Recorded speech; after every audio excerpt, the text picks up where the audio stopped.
Hello and good morning. Another beautiful Saturday here on Eyeafrica TV, and we're here live again for another edition of the Breakfast Show here on Eyeafrica TV. As usual, every Saturday, we sit here with you. You know, we take you through on our breakfast show, and then as we normally do it, we take you through everything that transpired during the week. It might not be everything, but at least some of the major issues or some of the major stories that were making headlines during the past week. So as always, as ever, this is a breakfast show, because it's Saturday and everybody is sitting right there, taking rest from a rigorous week, whether it was work or whether you were out there on the streets making it happen for your family, or where you were at them, or whether you were trying to make ends meet for their families. So Saturday, as you all know it, it's a day to rest, and it's also a weekend where people sit and relax, and enjoy themselves, and away from work, away from all other activities, that normally, drains one's energy. And that is why this special Saturday, we take this Saturday to bring you everything that transpired, and also to bring you important topic of discussions whereby we'll be discussing national issues and issues affecting the society, as the breakfast show here on Eyeafrica TV has always been doing for the last couple of weeks. We are saying a very, very big good morning and shout out to everyone, each and every one of you out there, whether you are at your sitting room watching us live, or whether you're using your mobile phones, seeing us through on your social media handles, that is on Facebook and also YouTube. We're saying a very, very big good morning, and thank you for always joining us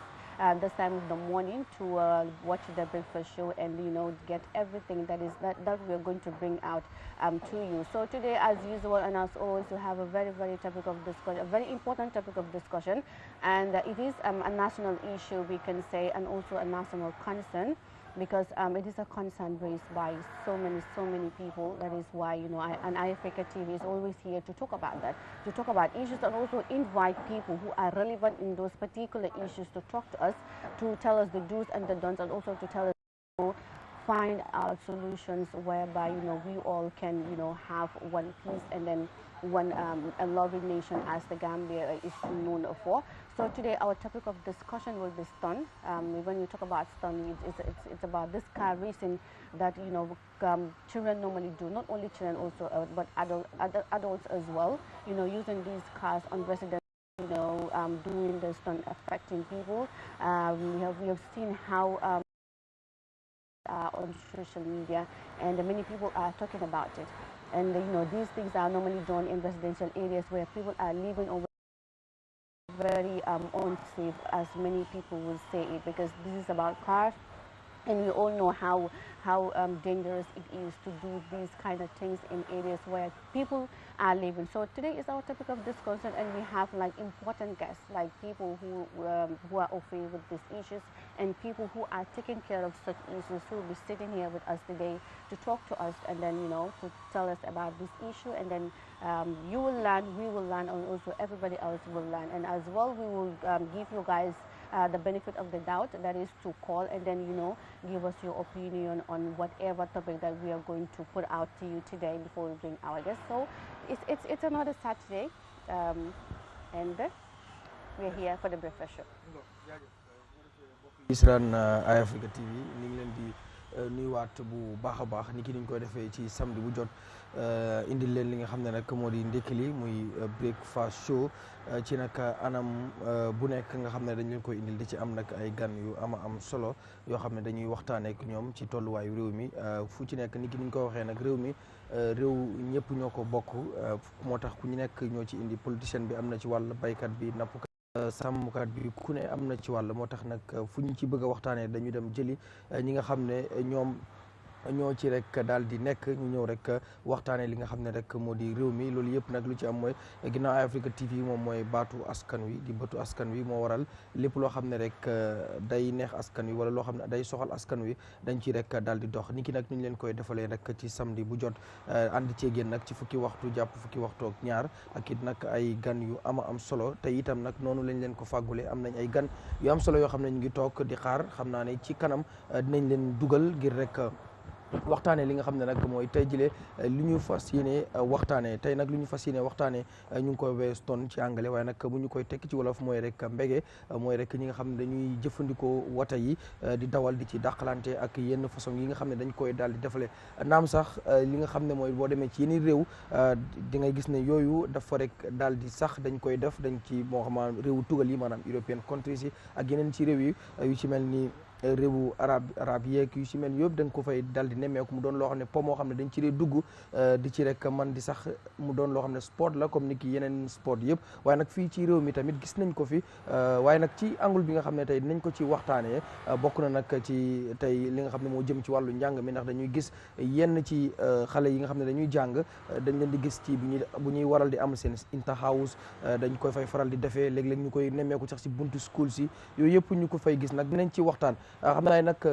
du ñàkk beneen épisode dinañ waxtaanee li nga xam ne mooy stunt in general boo xam ne dañ fiy indi Ministry of Youth and Sport ñu waxtaanee nan la ñuy def ba nga gis ne comme ndaw ñi bëgg nañ ko te doon na loo xam ne sport la boo xam ne ñëpp dañ ciy bëgg di dugg su ko defee nan la ñuy def ba mën a indi li nga xam ne mooy space bi ñu ko fay mën di defee waaye tey jile liñ ci nar a waxtaanee rek bokk na ci wàllu li nga xam ne mooy education system bi ndaw ñi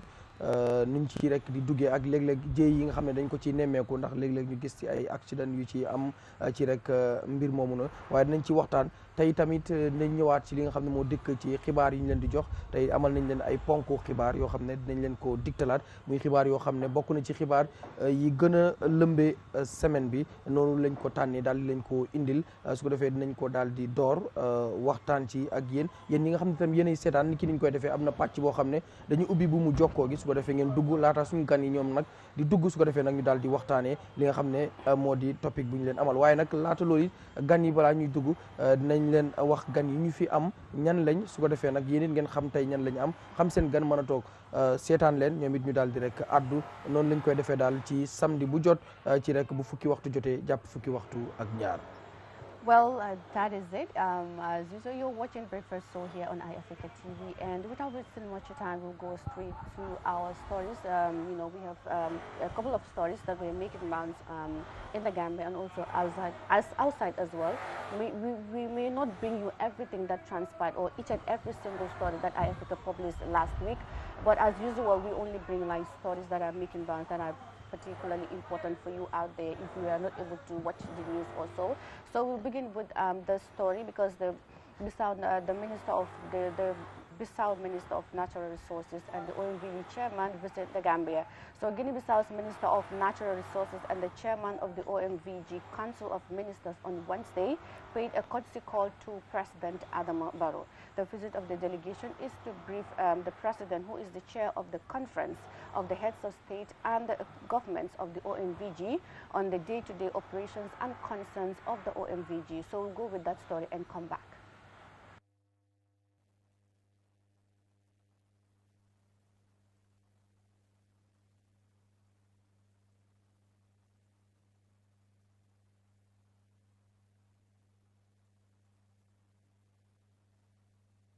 The socio-economic development of the OMVG member countries through increased access of the population to electricity. Speaking to journalists after the meeting, Rohi John Manjang, the Gambia's Minister of Natural Resources, explained some of the key areas of discussion. The key among the engagements was the meeting to be held for the Conference of the Head of State, which is long overdue. And the President, His Excellency, the President of the Republic of the Gambia, needs to call up that meeting for the Conference of the Heads of States, and also to discuss matters of concern, which is the establishment of the management of the Sambangalo Dam, which is the sustainable arm of the OMVG. We all know the OMVG is of different components, but key component is the energy aspect, which has progressed very smoothly and successfully so far. Gambia and Senegal have 100% completion of the projects, and Guinea, the two Guineas have above 95% completion, with the expectation of completing the project by the end of December this year. Minister Manjang also added other components of the OMVG activities, especially in agriculture and infrastructure. And aside, we also have the master plan development, which will bring in other aspects of agriculture and making up key role of infrastructure when it comes to socio-economic development that is linked to the OMVG energy projects. we all know the OMVG is not only on energy, but then also on other socio-economic aspect of development of its member states. And the member states, as we all know, is Gambia, Senegal, Guinea-Bissau, and Guinea-Conakry. But we thank the President of the Republic of the Gambia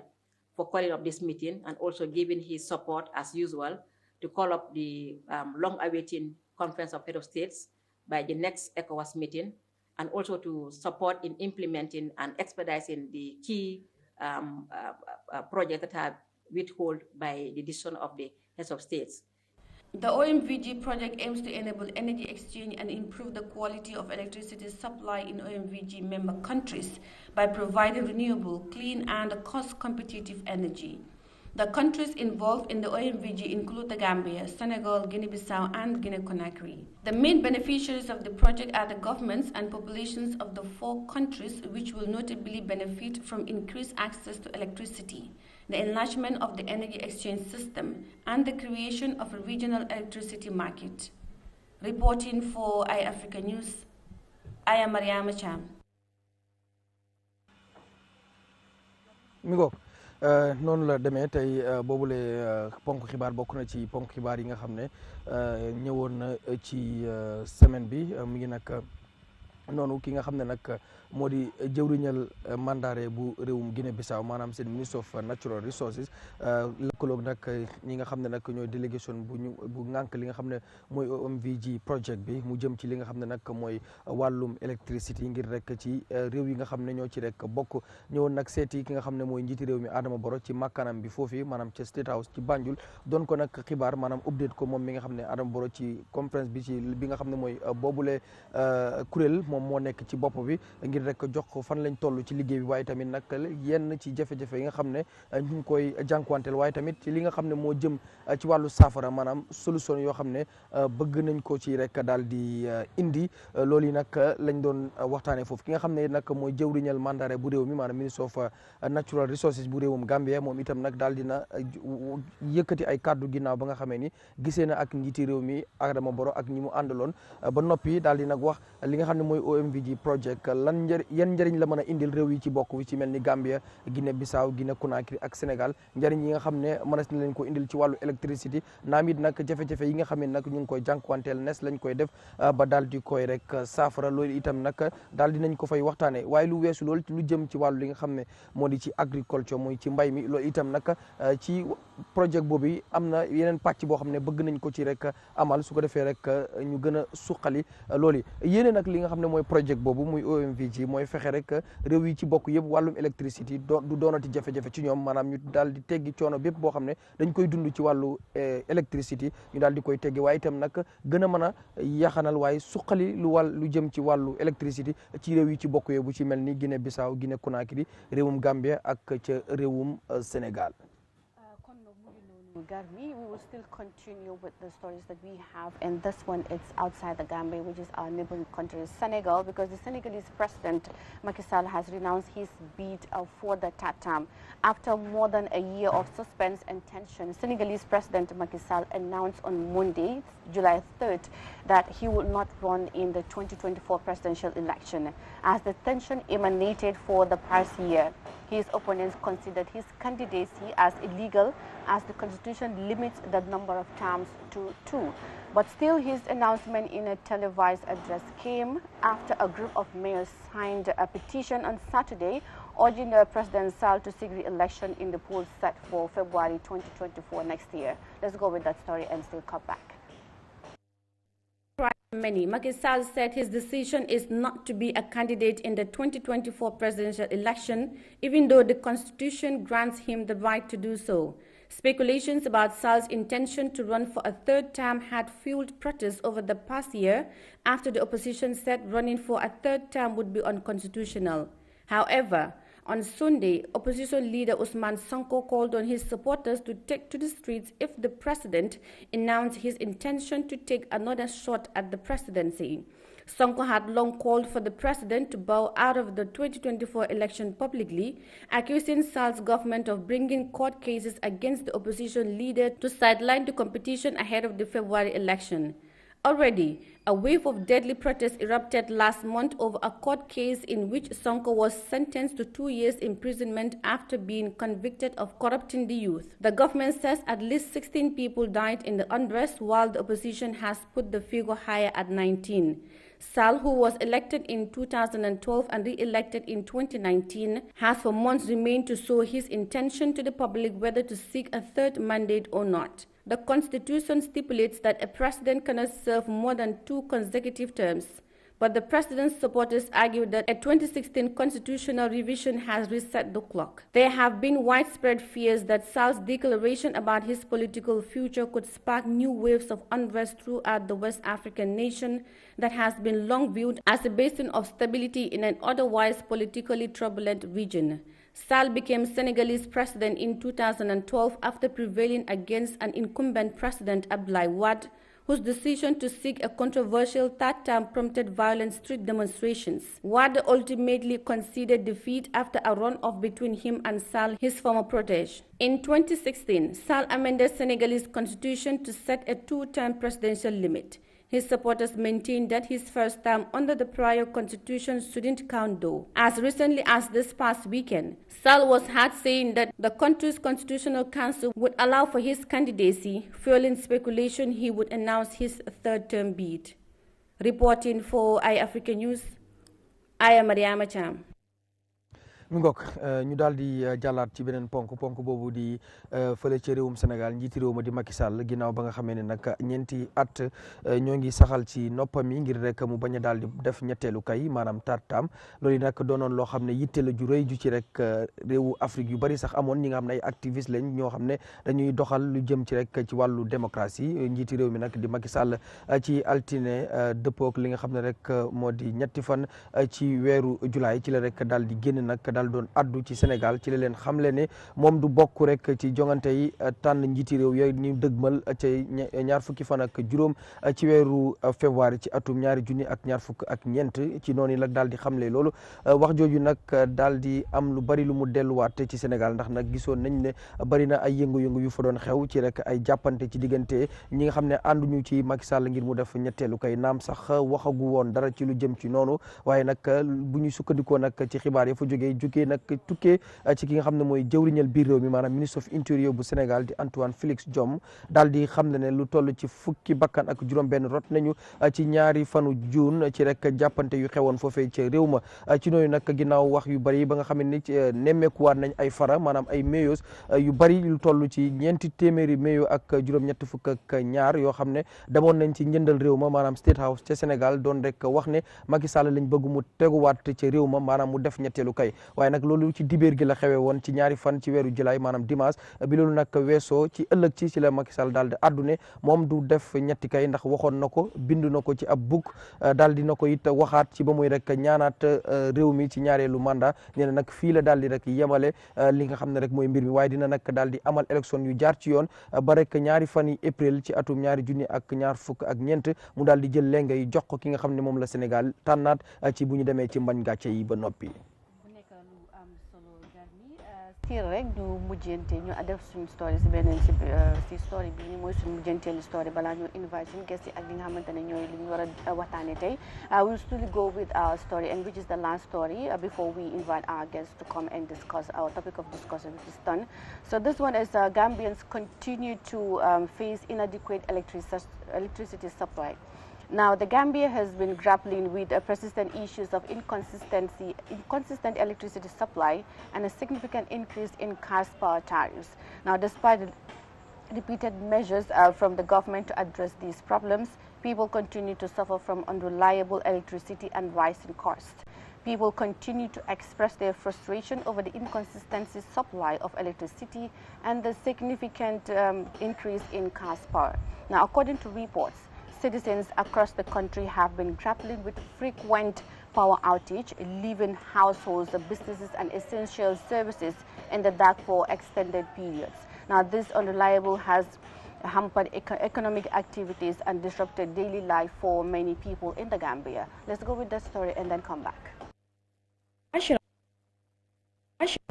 Recently increased over 30% of water and electricity tariff with a view to provide stable electricity supply The increased cost has put additional strain on the already tight budgets, leaving many struggling to keep up with the rising expenses. Amid the prevailing situation, the Barrow government made several pledges to improve the state of electricity in the country. However, despite these promises, Gambians are yet to witness any significant improvements in the electricity sector.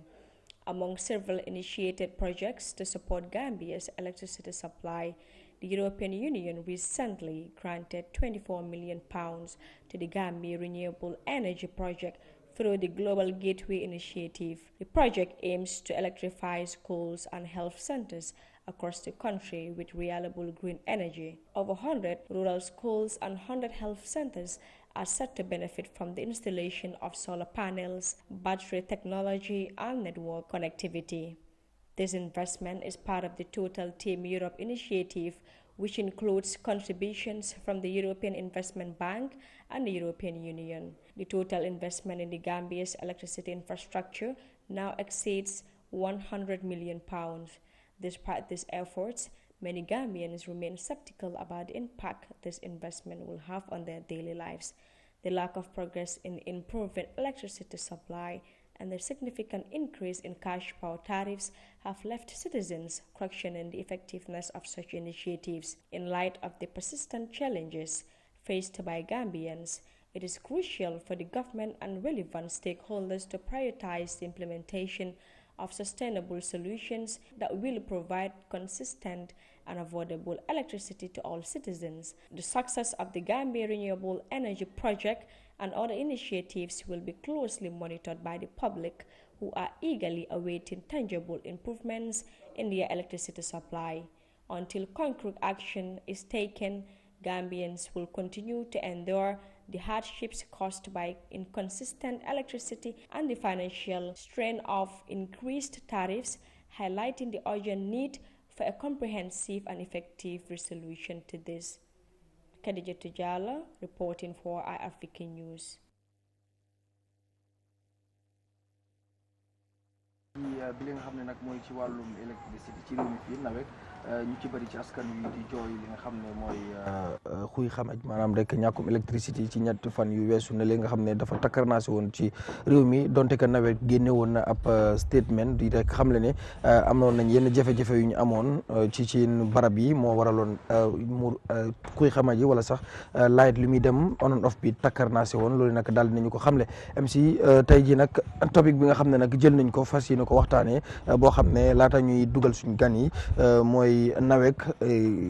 xuy xamaj gu ëpp gi nga xam ne ñu ngi ko doon nemmeeku ak taxawaay bi nga xam ne it nag askan wi gis nañ ne business yu bari daal dina ci am gàllankoor ñu ci mel ni Weldeman bi ñu ci mel ni ñi nga xam ne seen liggéey jaaykatu boutique yi sax nga xam ne seen frigo yi ñuy denc seen yu sedd yeeg yu ñu mel ak yeneen mbir jaaykatu jën bi nga xam ne faaw mu soxla lu fu mu mën a rek mën a dencee jënam yi yooyu yëpp ñu koy dund ci rek fan yu passé ni le moo doon nag topic bi su ko defee MC dañuy ubbi li nga xam ne mooy buum jokkoo yi xëy na bu ñu amee benn wala ñaar ba ci ñetti kolas rek ñu daal di ci waxtaan tëj ko nag doog a dugg nag ci li nga xam ne tey mooy suñu gan yi ak topic bu ñu war a waxtaane dëgg-dëgg waaye xam naa ca kanam dinañu daal di introduce suñu gan yi ñan lañ fi am ak it nag topic bi nga xam ne waxoon nañ leen ko sànq topic bi nga xam ne moom la ñuy waxtaane waaye tey jii nag ñu may suñu ñi nga xam ne ñooy seetaan ñu joxe seen opinion wala sax topic bi nga xam ne it wax nañ ko fi muy stone muy rek xale yi wala sax ñi jël ci dugg ci wàllu oto di fowe affaire maanaam mbege di ci def yooyu noonu buñ ci war a am luñ ci wax moo xam suñu ges yi tamit dañ bëgg a jëlaale yenn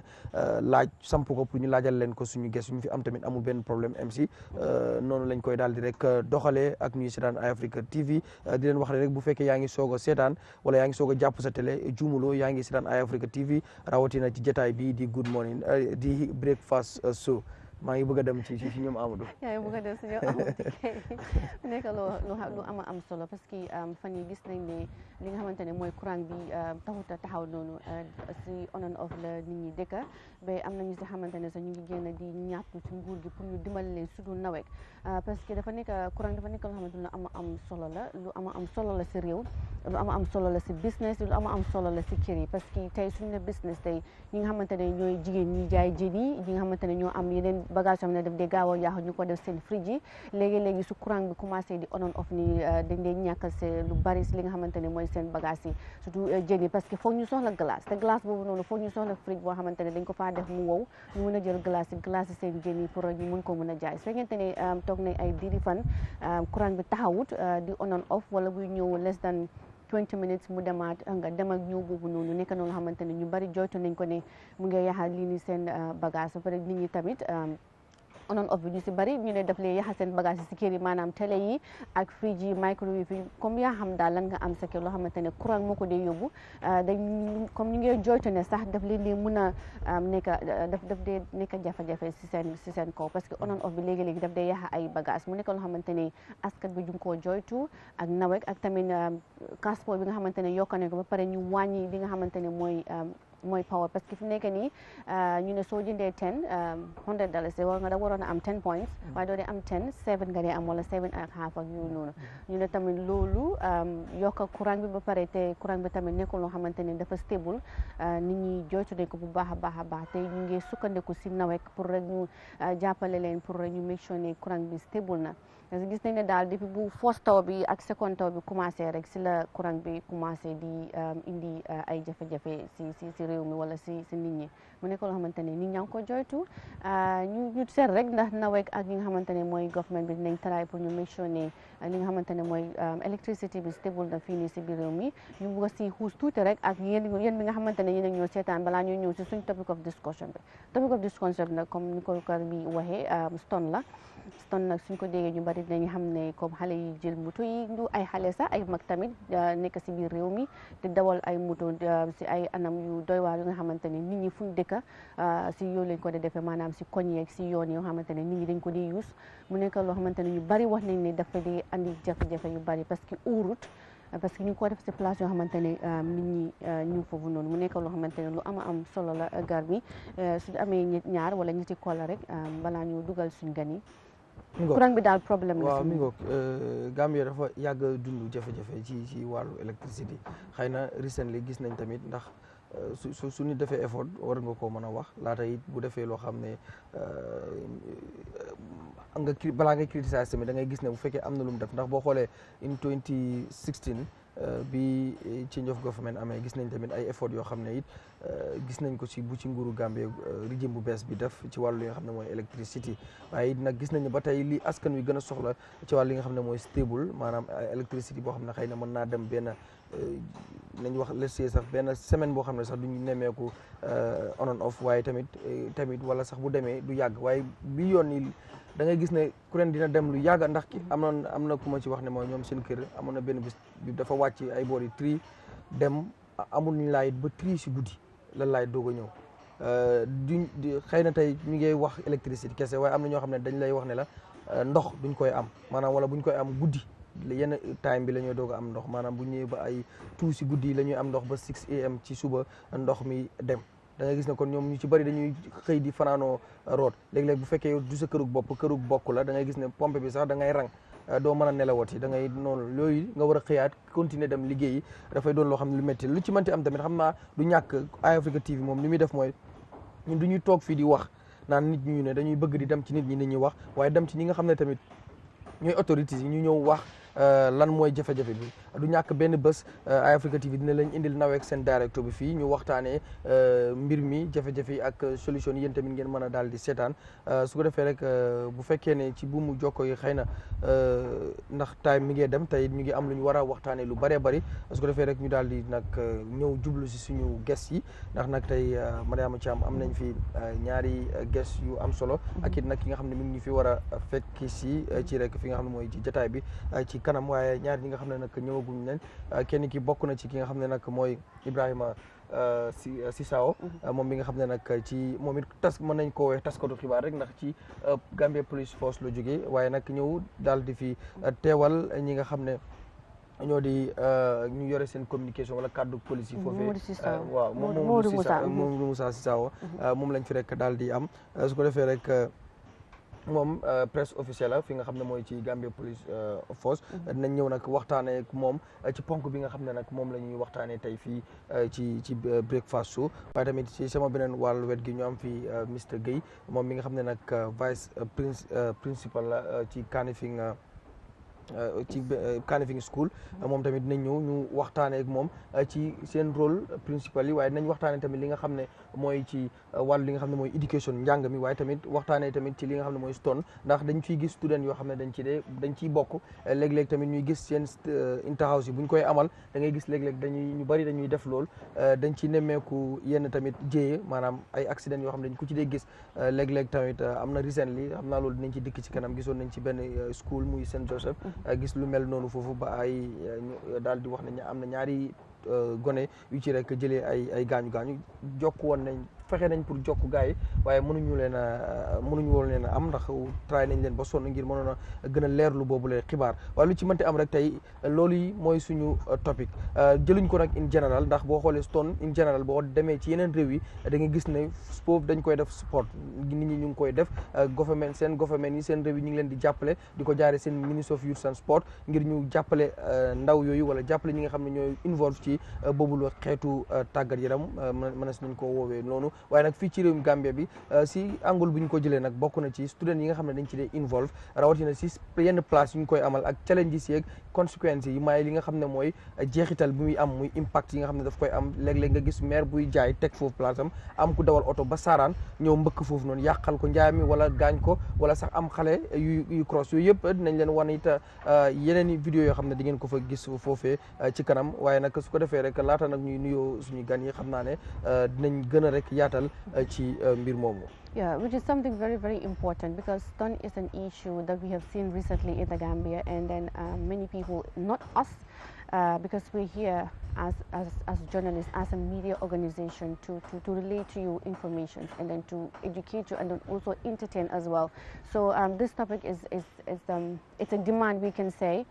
because many people are talking about it, and we have seen on social media how trending videos are circulating. We have seen people that we can say using their cars in residential areas, in areas where people are staying or where people are doing their businesses, as you can see in that particular video on your screens,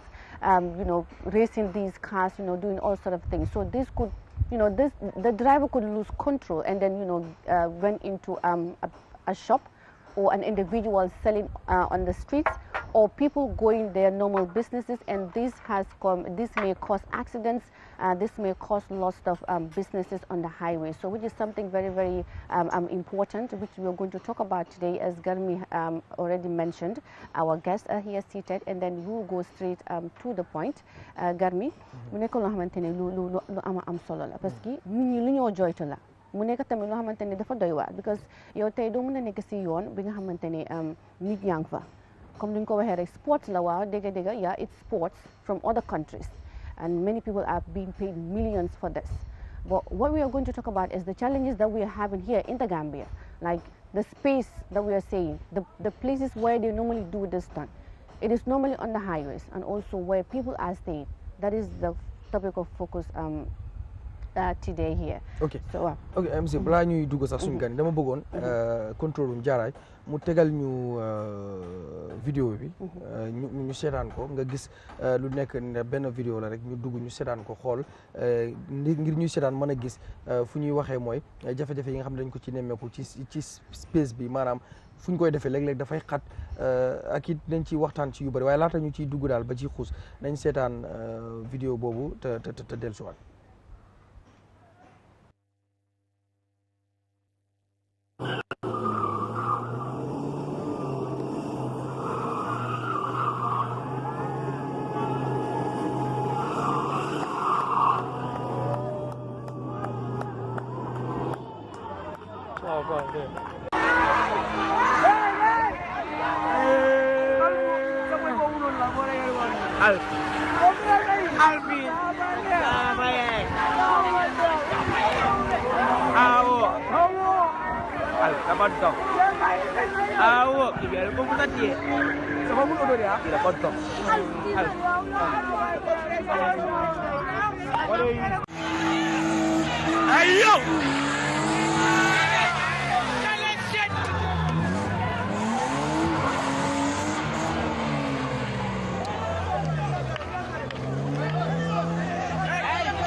fucking what?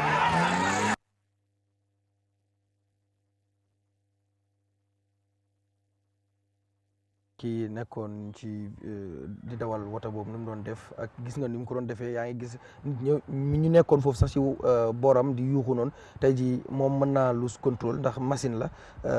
ñëw dal seen kaw amoon na it fi ñu koy defee gis nga ci kaw tali la yaa ngi gis ci boor boobu yaa ngi gis am na ñeneen ñu fa nekk moo xam ay jaaykat lañ ñuy jàll ak yu mel noonu su ko defee nag ñu ñëw ci Mr Sissaho seetaan nga vidéo bi gis nga ko naam sax ci buñ koy méngaleeg ci yeneen réew tamit du ñàkk dañ dee gis ne lu fa legal la maanaam ñu ngi ko fay def waaye am na space bu ñu ko fay defee nekkul fu jot rek lañ ko defee am na space boo xam ne amal nañ ko fa xam ne foofu lañ dee defee li nga xam ne mooy wàllum stone muy mbége yi nga xam ne yi dañ ko fay def muy di dawal wata ak yu mel noonu léegi tey jii buñ koy méngalee nag suñu réew fii nga xam ne nemmeeku nañ ko fi dañ ci dee gis nag incident yu bari yoo xam ne dañ ko ci am na buñ ci mosoon a gis sax boo xam ne police bi mi ngi dàq ci oto bi koy def ñu ngi ci toppalante noonu oto baa ngi daw ñu kii tey jii buñ doon mën a ñëw ndax benn seetaan nga gis nga ko tey yëg ngeen ko tey nga ñëw teewal fii jógee ci fi nga xam ne mooy ci police bi ndax lu legal la ci réew mi fii waaw ndax lu am la bu fekkee tamit nekkul lu legal yéen police yi tamit yéen jéego yoo xam ne yéen a ngi ko ci nekk di def ci mbir mi. sa laajte bi am na solo trop bu baax a baax comme noo ko waxee rek lii dafa doon loo xam ne dafa nekk problème boo xam ne waxtu bii nii police the Gambia police force si boppam ñu ngi si taxaw bu baax a baax because gis nañ ay yoo xam ne complications yu is consequences comme noo ko waxee fii nii from the introduction bi ngeen starté wane ngeen and wax ngeen loo xam ne introduce ngeen stunt si boppam mooy lan gis nañ ne daal waxtu bii nii dafa am loo xam ne Gambia police force ñu ngi make so because our primary responsibility dem nañu ne mooy ne to save life and properties loolu am na solo trop te si li ñu xale li ñoo def nii dafa doon loo xam ne am na co-relationship ak loolu noonu comme noo ko waxee waxtu bii nii si kaw réew mi amuñ lépp loo xam ne am na loi boo xam ne it is illegal for them to do what we call stunting si biir dëkk bi fii nii ok so lu dee happen mooy many a time da nga dee gis ñoo xam ne comme vidéo bi ñu ko wane is in environment boo xam ne public environment la benn it pose danger to people, to the populace, it poses danger to themselves. ñoom seen bopp ñoo xam ne ñu ngi dawal ak environment bi so da ngaa gis ne am na ay many problems yu ñu dee am si yu mel nii mooy ne xale yi dañ dee génn ak sa ay moto yoo xam ne in the first place dañ dee génn number plate si moto yi si lu bëri ok benn ñaareel bi moto yi si lu bëri dañ dee am ñoo xam ne they are tainted, they are called tainted vehicles. ñetteel bi some of them are not even licensed to drive, which means by law they should not even drive. Understand nga so su nekkee ne génn nañ weda moto bi ndaa dañ ko luwaas ndax moto bi seen ay waajur ñoo ko moom ndaa dañ leen abal moto bi ñu génn si kaw yoon bi yoon boo xam ne tey si Gambia pour gis Gambia yoon bi nu mel nga xam ne we are struggling to ensure ñu mën a am yoon boo xam ne nit ñi mën nañu def seen soxla yi nu mu mën a gaawee yoon yaa ngi xat yoon yi yu bëri yoo xam ne waxtu bii ñu ngi liggéey yoon yi. Understand nga so moto yaa ngi bëri si biir dëkk bi nga ñëw am nit koo xam ne dafaa ñëw génn si kaw yoon bi boori school si very critical junction to Westfield Senegambia football field si lii dafa doon area yoo xam ne gis nañ ne foofu la lii day gën a happen ñoom nuñ ko waxee wone ne mooy is their passion to do this we are not disputing the fact that it's their passion but lu gën a am solo mooy ne ndax lii dafa doon loo xam ne war na si luwa si biir dëkk bi fu mu toll nii right now lépp loo xam ne ñu ngi koo def àndut ak luwa because it leads to what we call dangerous driving. Okay, it poses harm to themselves and harm to the public and harm to even private individuals. So lu mel noonu police is a responsibility to ensure traffic is free because traffic is here for everybody. Traffic is free to ensure lépp loo xam ne dafa isi ay tolof si kaw traffic bi because lii what it can lead to most importantly mooy accidents. Wax ngeen ko fii nii si njëlbel bi mooy ne they can lose control and suñu lose control these are vehicles. Understand nga mun na moo tampon nit si kaw yoon bi mun na moo bàyyi yoon mu dem si gota si mun na moo tampon beneen moto boo xam ne bi yaa ngi gis si clip bi yu bëri sax moto yi dañ dee taxaw xaar leen ñu nekk seen round boobu noonu in doing that anything is possible. Boys yoo xam ne ak girls yoo xam ne ñu ngi taxaw di leen taacu di leen kii mun na drive kii mun na lii anything is possible to those people it's hazardous to them so lu ñoo def mooy ne we are asking the public at any point in time suñ gisee because the police can't be everywhere any point in time suñ gisee lépp loo xam ne nuroo na lii pour ñu make sure the closest police station ñu contact leen wala ñu call ñu to 117 that is the emergency line or am nañ suñ 996 885 number boo xam ne emergency la so lii dafa doon loo xam ne fu mu toll nii in this 2022 rek am nañ ay cases yoo xam ne already arrest nañ leen at a point they were ñu doon def lu mel noonu police yi dem nañ ba arrest leen isi leen si mobile traffic because mobile traffic moo nekk buntu boo xam ne moo responsible lépp loo xam ne yëfi traffic la te suñu ne moto ay yëfi traffic la so arrest nañ about 7 of them to 6 of them ñoo xam ne they are prosecuted yóbbu nañ leen court ba they are fined in failure of which they should have been sentenced. léegi bala nga ñu si court case yi ak si fine bi noonu wax nga lu am solo nga ne nekkul loo xamante ne nekkul si loi bi ne stone lu legal la fii nii si biir réew mi comme day no law boo xamante ne dafa ne waaw mën nañoo stone comme si biir réew mi daal. waxtu bii nii at this point in time because loolu ñu ñoo wax ne mooy is a game. so if su nekkee ne dafa am game is a game comme ni ñu ko waxee game boobu dafa am arena dafa war a am a place boo xam ne game bi foofu la moo am te game bi dafa am ay loi ay sarta yoo xam ne yooyu dinañu jàppale ñun police because football suy am te da ngaa gis police ñu dem foofu noonu gis ne football mën a am in peace képp ñu gis ne because ku nekk dafa am right boppam to ensure ne yow sarat ak right keneen yaa ngi enjoy sa football bi waaye dafa am ñoo xam ne dañoo ñëw seetaan te dafa am ñuy romba so responsibility of the police to maintain that safety ak security so at this point in time ñoom lu ñoo def because of the fact that amuñ an environment in which foofu lañ ko war a def so fu ñu ko def is public property mooy si kaw yoon yi si fiil yi foo xam ne nit yaa ngi fa ñoo xam ne it's not their interest amuñ si benn soxla so ñooñu noonu dina leen sonal si seen dem ak ñëw bi and most seriously dina leen affect because it can lead to accident so lu ñoo def what it leads to it's dangerous driving reckless driving understand nga and many other offenses within the traffic which is illegal in this country. Okay, so basically the offenses are reckless driving, dangerous driving. Kon la si téye. Well, suñu la téye right now luñ la wax mooy we can charge for reckless driving. maanaam dawale nu la neexee. waaw dawale nu la neexee dawale ay speed because da ngaa over speed sometimes you are yaa ngi lifin moto bi comme inappropriately and secondly even noise bi si boppam because soo dégloo lifin bi noise bi mu de moto bi dañ koo forcer pour mu relante boo xam ne dafa cause noise si environment bi mooy pollute environment mooy disturb all of those things are against the law of this country. ok léegi balaa ñuy dellu ci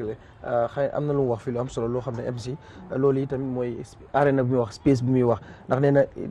dafa illegal ndax fu ñu koy defee foo xam ne public space la foo xam ne ñëpp maanaam ci yoon yeeg ci yu mel noonu xam naa loolu topic bi mu nekk lu ñuy waxtaanee tey rek ndax beneen yoon nañ koy gën a yaatalaat boo xam ne ministre of youth and sport dafaa ñëw ndax boo xoolee tey ji ndaw ñi bu fekkee loolu seen passion la ñoom luñ bëgg la faaw tamit nguur gi créer leen space ku ci mel ni ministre of youth and sport mooy xam ne moo yor wàllum tàggat yaram xëy na ñoom it ñu waxtaan ci ndax tamit ñoom ñoo bokk njaboote ñëpp xëy na bu fekkee lii seen passion la lii luñ bëgg la ñoom it war naa am luñ mën a wutal ndaw ñi nga xam ne dañ ci loolu moom yoonam nekku ci xëy na mu ngi yore otoom di dox soxlaam taxaw kook di def lu ko neex xam naa ne loolu yi ci wàllu li nga xam ne tam mooy lu jëm ci wàllu reckless driving nga xam ne loolu mooy ñu ci jàpp ñu ci bëri loolu lañ leen dee caaj mooy ni dawalee du la neexee waaye dawal tamit ci anam boo xam ne anam bu doy waar la boo xam ne mën naa dem ba jur tafaar mooy dafa dangereux mën naa dem ba indi loo xam ne musiba la loolu tamit dañ koy teg gàll ci kaw koo xam ne moo koy daal di def xam naa ne su ko defee laata ñuy dellusiwaat ci yow ñu dem ci ki nga xam ne mooy Mr Gueye Mr Gueye nga nekk vice principal te boo xoolee yu ci bëri lu ñuy wax ci wàllu stunt dañ dee gis ci school si students yi dañ ci dee involve léeg-léeg suñuy def ci li nga xam ne mooy seen intaxawu si ak waaye balaa ñu ñëw ci wàllu ndax yow sa bopp aweyaa nga maanaam mbirum stunt nii am nga ci moo xam nga dajeeg benn vidéo wala nga dégg ko wala sax sa school foofu noonu nga gis ne am na ñu ko ci mos a def yow ba case bu mel noonu ñëw ci yow. waaw xam naa di nuyu seen audience rek seen déglukat yi sa laajte bi am na solo trop di leen wane rek man la waaw Madiabou Gueye la vice principal Kanifing East Upper and Senior Secondary School lu nga wax ni loolu moo am man foog naa bi ma toppa yëfi stunt boobu foog naa amut benn secteur boo xam ne mu ngi Gambie fii di toppa bis issue bi nii man personally dama ko jël single man kenn as an individual dama jóg ma xeex ko man suma school moom you cannot see my student from Kanifing East mu bokk si lii Kanifing East Upper and Senior Secondary School mbiri stunt because stunt bi yéen boobu ngeen gis Gambia bi ñu bari loolu leen gis ne xëy na stone bi mu ngee dem andi laay waaye stone bi dafa am lu mu àndaaleel waaw stone bi dafa am lu mu àndaaleel because lu xew mooy stone bi dafa àndaale ñoom ñetti groupe la groupe yi mooy lan ñoom dañ dee génn dañ dee musti Fridays lañ ko dee gën a def yu gën a bari Fridays lañ ko dee gën a def donc te bere they have link from different schools ñoom different schools dañ am connection from different schools even ñu nga xam ne like groupe bi first groupe bi ñoom ci mbiri dating rek lañ dee focus affaire yi dating maanaam mbiri farantu yooyu noonu maanaam nekkantu daal waaw di other groupe bi ñoom yëfi problème rek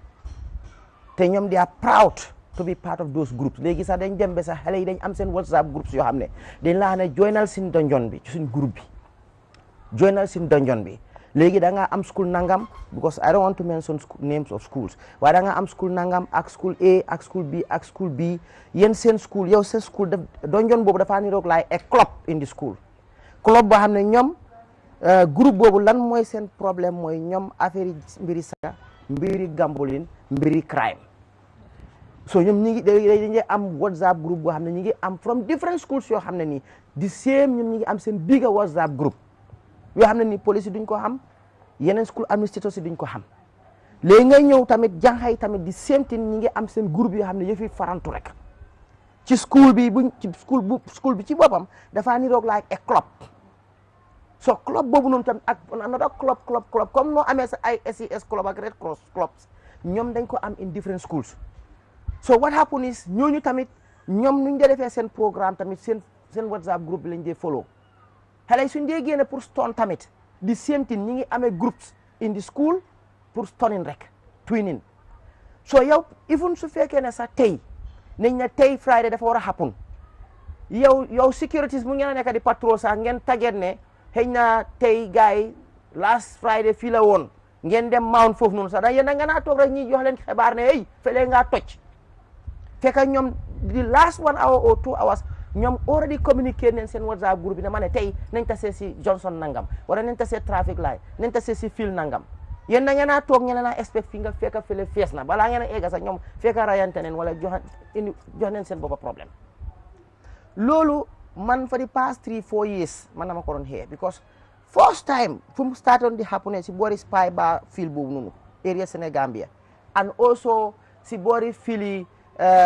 fu ultrasoft nekkoon diggante lab boobu that modern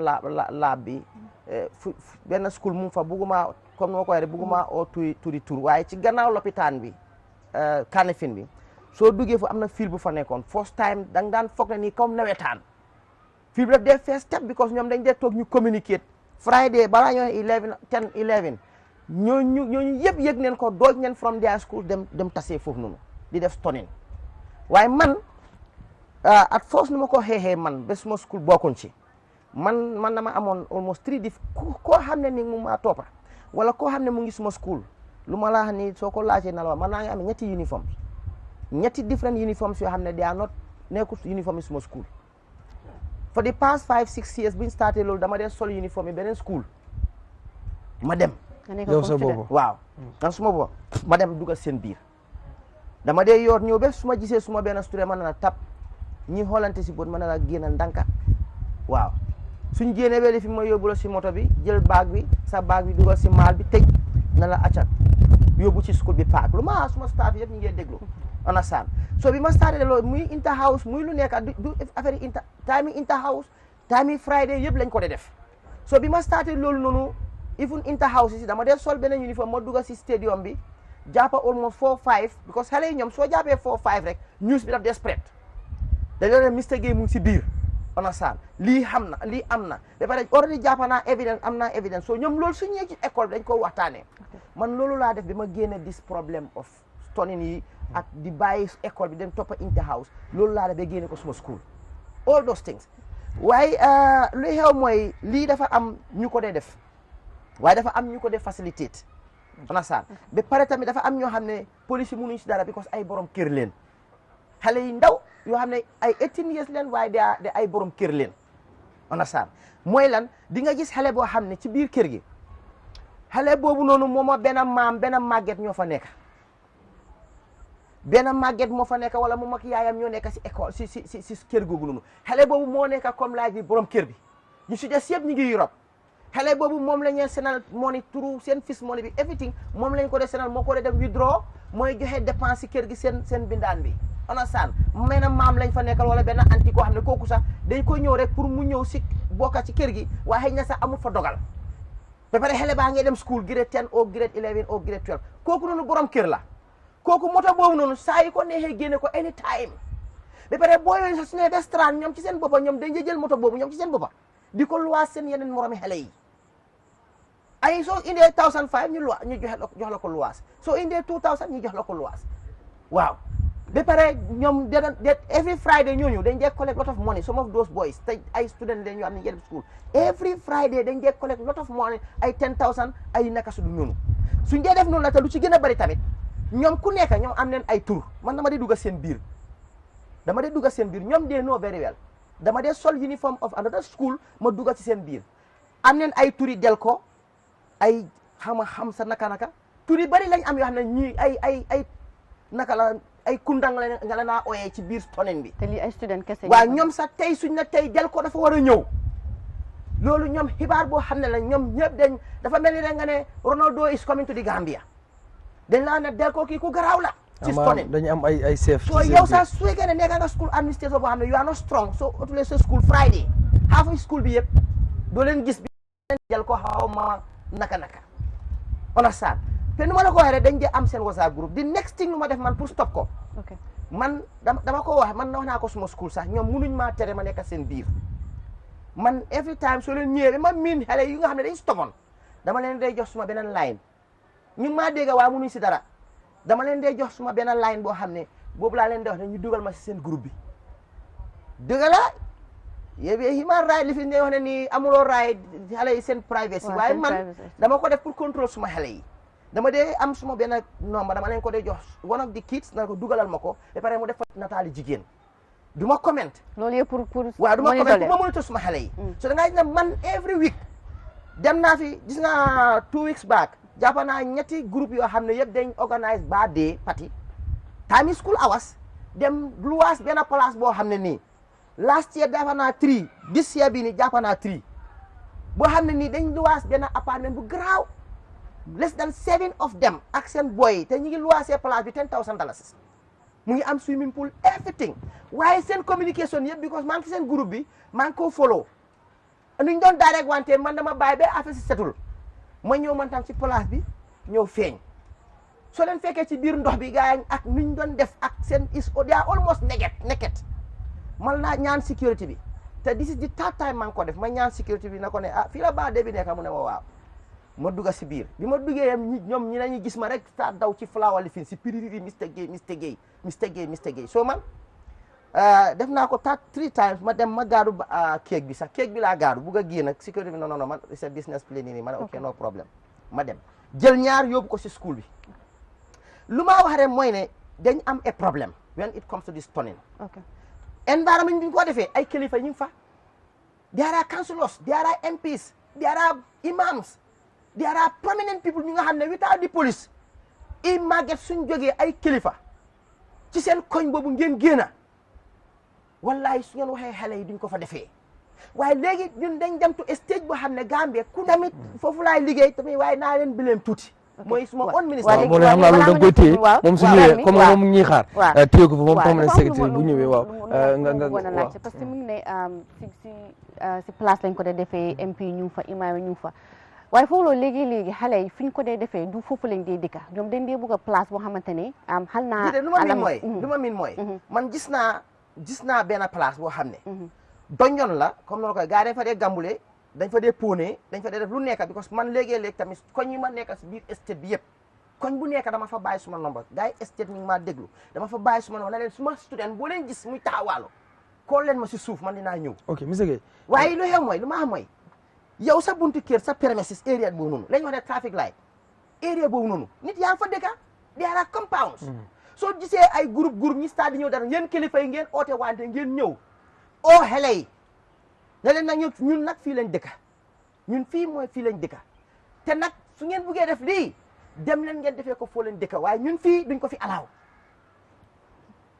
ngeen génn su ñëwee ngeen génn ak seen doom ak seen lifi ni the next time duñ fa ñëwaat. ok balaa may ñëwaat si moom dama bëgg a ñëw ci Mr Sissaw. bala nga ñu introduce. waaw mooy permanent secretary waaw Ibrahima Sissaw su ko defee ñu ngi fi ànd ak ki nga xam ne mooy permanent secretary bu Ministry of Basic and Secondary Education muy rek ci bànqaasi nguur gi yor wàllu jàng mu digg doomi mi moom dinañu fekk ci suñu plateforme bi léegi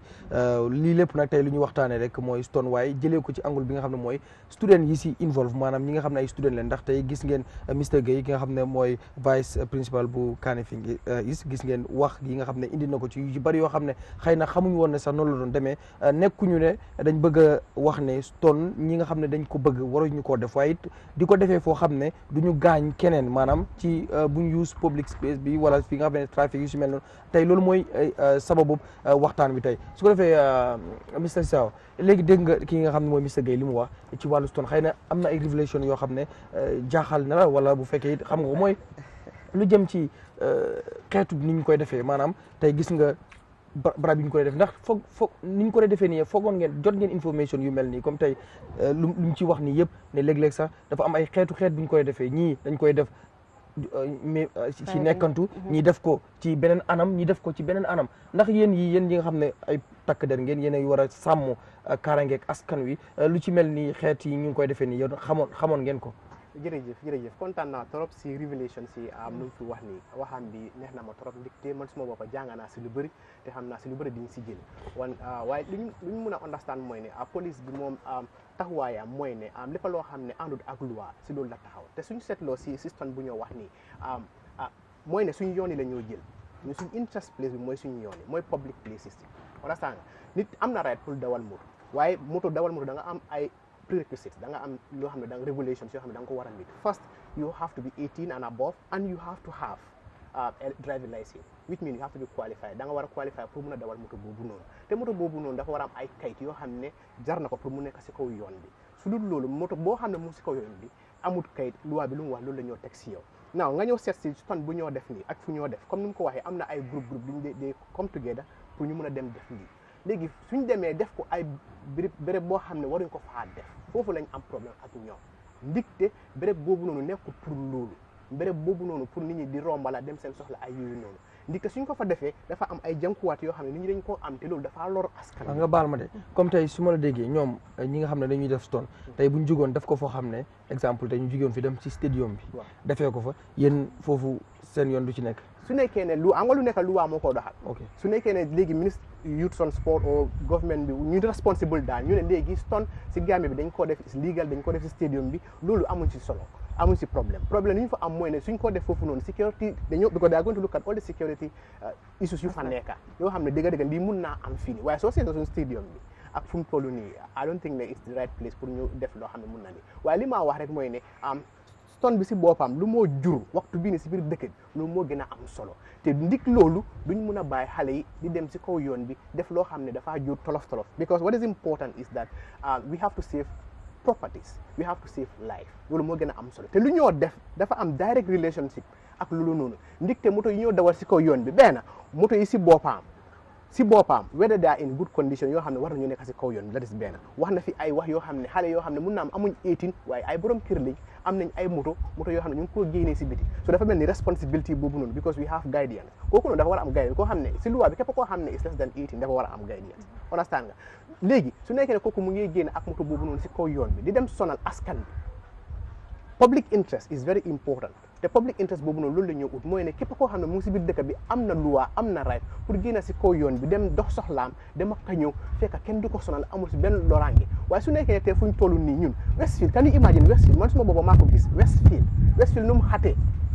nga gis dara buy ñëw rek taxaw windeelu yoonu ñëpp taxaw ñu ngi ak seen soxlay diggante Banjul su nekkee ambulance bi ngay ñëw waxtu boobu noonu ambulance bi dafa taxaw mu windeelu ba soona dem yoonam ñu ne is joy seen passion la and all that we don't have any issue with that waaye li ñoo wax mooy ne loolu dafa doon loo xam ne nekkul suñu yoon yoo xam ne foofu la nit ñi di jaar di block suñu yoon yi one to post nit ñi in a situation boo xam ne daf leen naa lor secondly even themselves because su nekkee ne they lose control of that vehicle boobu noonu would go into accident and they can lose part of their body au worst case scenario mën nañ see dee at the end of the day ndax joy boobu noonu passion boobu noonu jar na ko so lii mooy tax waaye police moo tax police il faut ñu work together with the public pour public bi jàppale ñu comme lu moo def nii liggéey bu baax la moo def nii te liggéey boobu noonu ñun tamit ñu ngi koo wax ne dañoo fexe pour naka la ñoo communiquer tam moom moo am suñu ndombay ak police station yoo xam ne ñoo gën a dendoo ak yooyu noonu because am na solo trop demoon na waxtu boo xam ne start nañ di patrouille yooyu noonu because amoon na jamono boo xam ne lii dafa xaw a siiwoon diggante bi te dem na loolu moo tax police bi génn waxtu boobu noonu mun a génn si askan bi téye arrest ñoo xam ne ñoo si dee nekk understand nga so ñu yóbbu leen toppal luwaa bi ak luwaa lu mu war si ñu loolu yëpp pour one exemple ne lii dafa doon loo xam ne nekkul loo xam ne dañ ko allow si biir dëkk bii nii nit warut a dawal dangerously in public overspeeding in public ak loo xam ne da nga toroxal sa borom sa morom Gambian o doomi aadama ok jërëjëf ki nga xamante ni moo fi toogal police yi maanaam police PRO bi ki nga xamante ne mooy Mr Sao ñu leen di fàttali rek de ki nga xamante ne mooy permanent secretary minister of basic and secondary education Ibrahima Si Sao moom tamit teew na fii nii ñu bàyyi ko rek mu nuyoo and xam naa Mr Si Sao yàgg nga toog ba pare tamit dégg nga waxtaan bi tey lu ñu waxtaanee rek mooy li nga xamante ne mooy stunt muy xale yi moto yi ñoo jël di ko dawal si biir dëkk bi xam nga ak di def naka su noonu mu nekk loo xamante ne lu am solo la moo tax ñu toog fii nii tey di waxtaan ñu bàyyi rek nga nuyoo nga wax ñu tamit yooyu sa gis-gis daal si issue bi ndax yow yëg nga ko wala yow mos ngaa dox ba tasee gaa ñu ngi koo def si biir réew mi wala nag bàyyi la nga nuyoo. jërëjëf maa ngi leen di sant di leen gërëm si seen xalaat bu rafet bi di oote waxtaan su loo xam ne dafa soxal dëkk bi mbiri stunt nag dafa nekk loo xam ne lu garaaw la te kontaan naa ci yéen ndékk ni ngeen jëlee di efforts pour oote stakeholders yi pour ñu discuss mbirim di seet naka lañ ko avoid in case problems yu nara am baax na daal comme noonu nga jël say jéego pour bañ a xaar ba lor nit ñi nga soog a ñëw lifin te lu nekk waxtaan la moo doore so loolu tax nag buñ ma waay affaire invitation bi ma fexe daal bàyyi lu ma def yëpp ma ñëw teew aussi pour ñu waxtaan si lu am solo lu mel ni waaw dégg naa principal bi mu ngi waxtaan si affaire bi te wax na lu am solo ba pare maa ngi ko gërëm tamit si effort yu moo def parce que dafa mel ni dafa wane ne moom dafa am ite si li moo def mënoon naa bañ a def loolu it's like yaa ngi dem extra pour gis ne daal safety bi security bi ak students yi seen welfare bi tamit is protected te li moo def nii sax moom mun na see am loraange loolu waaye jël na all the risk pour fexe ne mu gis ne daal mu xam ne daal li ñoo def nii baaxut si ñoom te baaxut si society bi man na bi maa nekkoon si ministry bi balaa maa jot a move out of the ministry issue bi dafa startoon jëloon naa si ay jéego mooy ne because first time man bi maa yëg li time boobu fële lañ ko daan defee di science center foofu around the GTU living space boobu noonu waaw foofu noonu time boobu problème bi foofu la woon so li ma defoon time boobu mooy dama oote principal bi ma jokko di instruction ne when they doing that war naa mën a oo police yi pour ñu stop waaye tamit na fee daal moom students ami buñ génn di involve because usually suñ gisee dañ dee jël borom ñu sol uniform te di moment ni ka ngi sol uniform di def any activity then school is not exonerated, Minister of Education cannot be exonerated. So loolu dafa tax ñun ñu bokk si problème bi waaye man pour man lii mën nañ koo solve waaye ni ñu ko solve mooy buñ ko bàyyee si loxo police yi ak si school bi rek lii c'est societal problem comme li suma naataango bi waxee fii fu ñoo opéré si biir community lañ la opéré and it's very dangerous am naa ñëpp gis nañ vidéo bi so loolu suñ ko def sa area nit ñaa ngi fa kilifa yaa ngi fa waruñoo toog di seetaan ñoom ñëpp mën nañoo jóg loolu jarul nga xaar police yi ñoom mën nañoo jóg ne la li du fi am ñu ay xale lañ si community lañ jógee suñ jógee ne du fi am ñu dem feneen ñu ne du fi am dafa stop so man bëggoon loolu laay ñax nit ñi ñu ministry bi dinañ def efforts these are students they are under our control within a specific period of time ñun foofu dinañ taxaw ñu ensure ne during that time duñ involve si waaye soo xoolee tamit léegi daf day nekk outside the school time comme lu mu ko waxee ay Friday when school is closed and this is the time when teachers who's supposed to be monitoring the teachers students are also rushing to get to the home so léegi it becomes a problem beyond just the school management so it's more of a stakeholder problem that we have to deal with in a stakeholder approach so teacher bi mën naa def effort léegi-léegi sax as an individual teacher di nga mën a gis students yaa ngi développe waaye because of the numbers léegi-léegi comme moom courage bu moo am pour def those effort yenn teachers dañoo ragal a def loolu especially if the students are not coming from your school so pour man as a senior manager at the Ministry of Education have a role in this and then these issues are brought to my attention it's one of the things we catalog for discussion du mbiri dawal moto bi rek gis ne yeneen indiscipline issues jot naa si yenn video very concerned videos about students also so yooyu are things that we are going to discuss the cabinet tamit discuss nañ affaire yi stunt bi tamit te joxe nañ directive to the police ak to the ministry ñu work together to pour ñu seet naka lañ ko saafarale waaye maa ngi ñax si public bi tamit foog ñu dugal si seen loxo suñ ko defee rek am sure ne lii mën nañ koo solve te issue of indiscipline tamit ay birthday fi nii yooyu tamit ñu ngi ñaax community ministry bi mun naa liggéey community yi nga education liggéey la nit ñi dañoo foog ne ministry of education rek a war responsible we all have a responsibility when it comes to education because student bi just short period la am in the school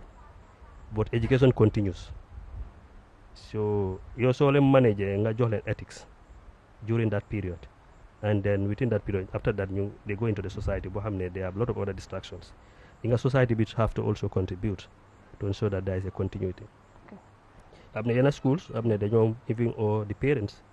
di la wane sa doom lii fexeel ñu def lii fexeel ñu def lii waaye sometimes the feedback we get from the community is very difficult kon ñu bari dañoo assume ne ñoom suñu seen doom yi sa school that is it ñoom every other thing school bi moo war a take care everything so foofu tamit soxla nañ fa sensitisation pour community xam ne education ñun ñëpp a ci bokk. ok monsieur Guèye. waaw monsieur Guèye non si monsieur Guèye laa bëgg a ñëw sax balaa may dellusiwaat ci monsieur Sow gis nañu wax nga ne am na yow méthode boo koy xeexee maanaam yow am na benn jumtuwaay bu jël di ko xeex mooy léegi-léegi am nga sax ñetti different uniforms yoo xam ne ci schools yu bari la yoo xam ne da nga fay dem buy amal pour mën a tànn say wala seppi ñi nga xam ne dañ bokk ci sa school léegi yow xeex bi nga xam ne yaa ngi koy xeex ci wàllum stone xëy na nga ne sa school xeex nga ba nga gis ne xëy na am nga ci ndam ne sa benn student du bokk ci fuñ koy defee waaye léegi xeex boobu ndax da nga koy yemale foofu rek wala it nan nga nekkee ci xeex bi ndax gis ne students yëpp wala schools yëpp nañ toog ba kenn si ñoom duñu ko def ñoom lu ñuy soxal rek mooy nu ñu jàngee ñibbi wàcc ndax yaa ngi ci jokkoo ñi ngi ci war a jokkoo waxuma nga yem sa school kese waaye ci yeneen stakeholders moo xam ci sa yeneen naataangoo loolu ndax yaa ngi koy def moo xam ba ci ministre bi tamit waaw li xew mooy man amoo suma school rek man koo xam ne ni yaa ngi si biir Gambie bi fii man amut benn full week boo xam ne doo ma dégg 3 times si media bi man maa ngi am special programme Capital FM every Thursday ab 7 suba 9 boo xam ne purely education yëfi discipline man Teranga FM amul benn week boo xam ne du ma doon ñëw fii sax from 9 to 10 sax I call there almost 30 minutes boo xam ne ñu ngi maa interview maa ngi wax ci mbiri xale yi Capital FM every Friday wake up call bi with Panderi di nga dégg Mr Guèye yëpp amul dara lu maa wax di politique du dara yëpp affaire yi xale yi man luy xew mooy yooyu noonu yëpp su ma ko def ma dee make sure ni message bi mu dem su ma fellow managers yi maanaam school administrators yi ak parents yi because ñu ne parents ñoo ko bokk yëg ñu informe because parents yi waaye juri ñoom duñ dee xam seen xale yi